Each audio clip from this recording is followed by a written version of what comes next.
حضرت عمر رضی اللہ تعالیٰ عنہ روایت کرتے ہیں کہ زید بن سعانہ نامی ایک یہودی تھا جس کو حضور نے قرض دینا تھا۔ آقا کریم علیہ الصلوۃ والسلام دو جہاں کے مالک ہیں، لیکن حضور کا فقر اختیاری تھا۔ آقا کریم علیہ السلام کے گھر میں بسا اوقات کتنے کتنے دن چولہا نہیں جلا کرتا تھا۔ حضور ادھار لے کر کے لوگوں کی مصیبتوں کو بھی دور کرتے، اور گھر کا چولہا بھی بعض اوقات ادھار لے کے گرم کرنا پڑتا۔ اعلیٰ حضرت فرماتے ہیں مال کے کونین ہیں گو پاس کچھ رکھتے نہیں، دو جہاں کی نعمتیں ہیں ان کے خالی ہاتھ میں۔ تو کہتے ہیں کہ ایک دن حضور علیہ السلام کی خدمت میں ایک شخص حاضر ہوا جس کا نام زید بن سعانہ ہے اور یہودی ہے، اور اس نے حضور علیہ السلام سے قرض کا تقاضا کیا، لیکن تقاضا اتنے سخت انداز سے کیا کہ اس نے حضور علیہ السلام کی قمیص کو پکڑ کے کھینچا بھی۔ تو حضرت عمر رضی اللہ تعالیٰ عنہ نے جب دیکھا تو بڑے گھور کے اس کی جانب دیکھا اور اس کو پیچھے ہٹاتے ہوئے کہا کہ تجھے شرم نہیں آ رہی کہ اللہ کے رسول کے ساتھ کیسے سلوک کر رہا ہے اور میں تیرے سامنے موجود ہوں؟ تو حضرت نبی رحمت صلی اللہ علیہ وسلم نے حضرت عمر کو کہا عمر مجھے تجھ سے اس بات کی توقع نہیں تھی۔ ذرا غور کیجئے حضور علیہ السلام کی اس سیرت کے انداز کو۔ ایک شخص آ رہا ہے اور حضور سے سختی کر رہا ہے، ابھی حضور کو قرض لٹانے کی جو تاریخ ہے اس میں بھی 4 دن باقی رہتے ہیں اور وہ ناجائز سختی کر رہا ہے۔ حضرت عمر رضی اللہ تعالیٰ عنہ نے جب اس کو گھورا اور سختی کی تو حضور علیہ السلام نے فرمایا عمر مجھے تیرے سے اس بات کی توقع نہیں تھی، تمہارا کام تو یہ تھا کہ مجھے حسن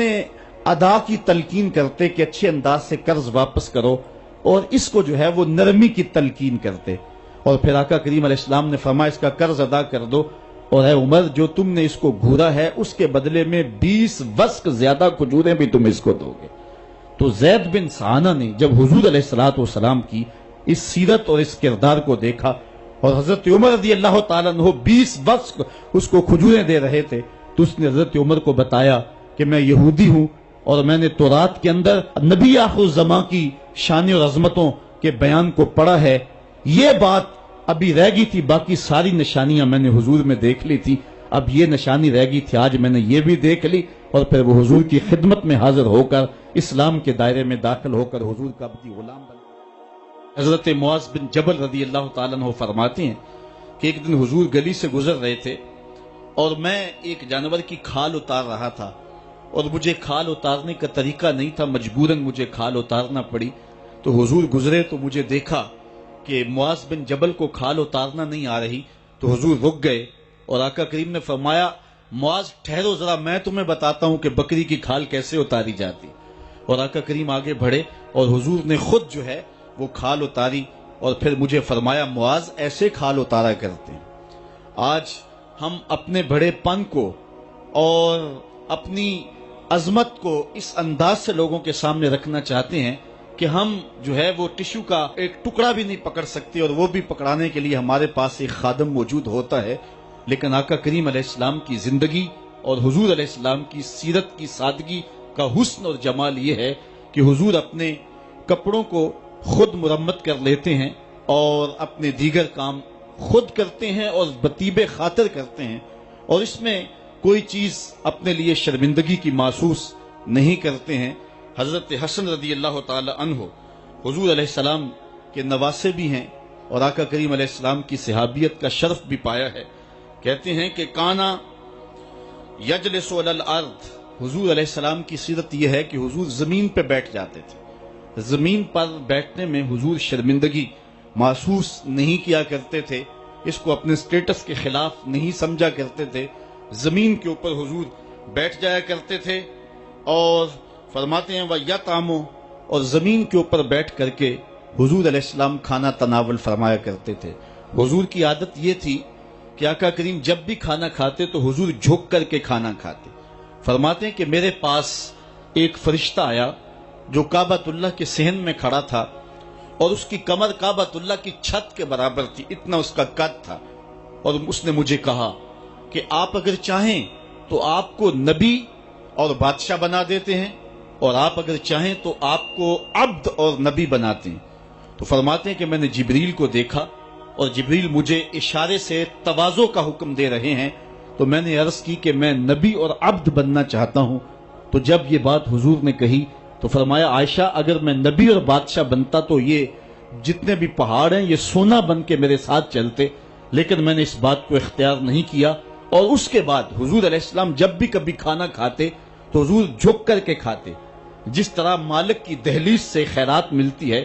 اور کوئی خادم اس کو جو ہے وہ شکرانے کے طور پہ جو ہے وہ انتہائی عجز کے ساتھ کھاتا ہے، ساری زندگی حضور نے کھاتے اور پیتے ہوئے تکیہ نہیں لگایا،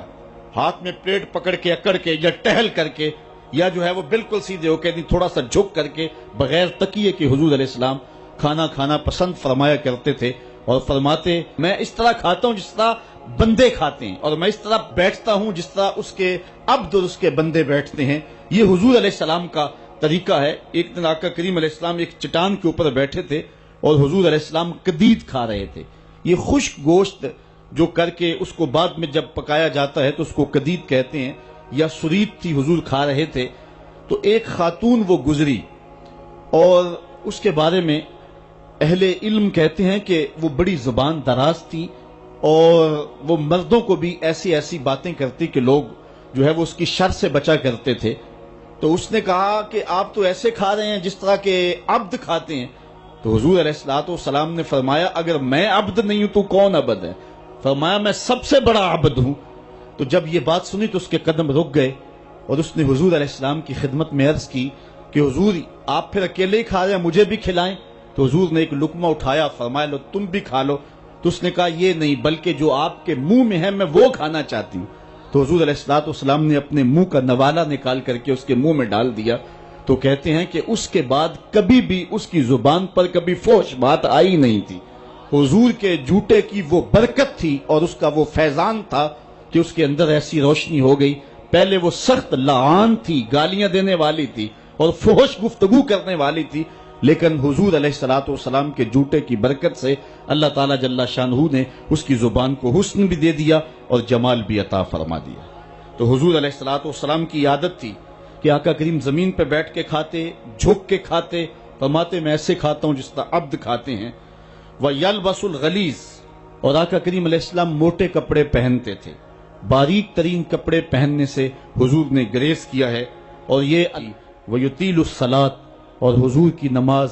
لمبی ہوا کرتی تھی۔ وَيُكَسِّرُ الْخُطْبَةَ، اور خطبہ حضور مختصر فرمایا کرتے تھے۔ وَلَا يَانِفُ أَن يَمْشِيَ مَعَ الْأَرْمَلَةِ وَالْمِسْكِينِ فَيَقْضِي لَهُ الْحَاجَةَ، اور حضور علیہ السلام اس بات میں کوئی شرمندگی محسوس نہیں کیا کرتے تھے کسی مسکین، کسی لاچار،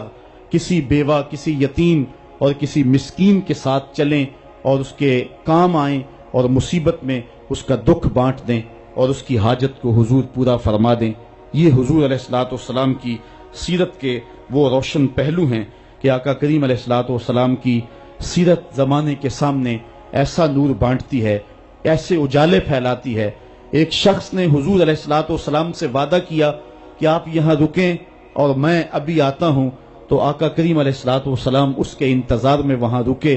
3 دن گزر گئے اور وہ نہ آیا، چونکہ حضور وعدہ کر چکے تھے کہ میں تیرے آنے تک یہاں رہوں گا۔ تیسرے دن اس کو جا کے یاد آیا تو وہ واپس پلٹا، تو آقا کریم نے جواب میں صرف اتنی بات کہی، آپ نے فرمایا یا فتح قد شککت علیہ،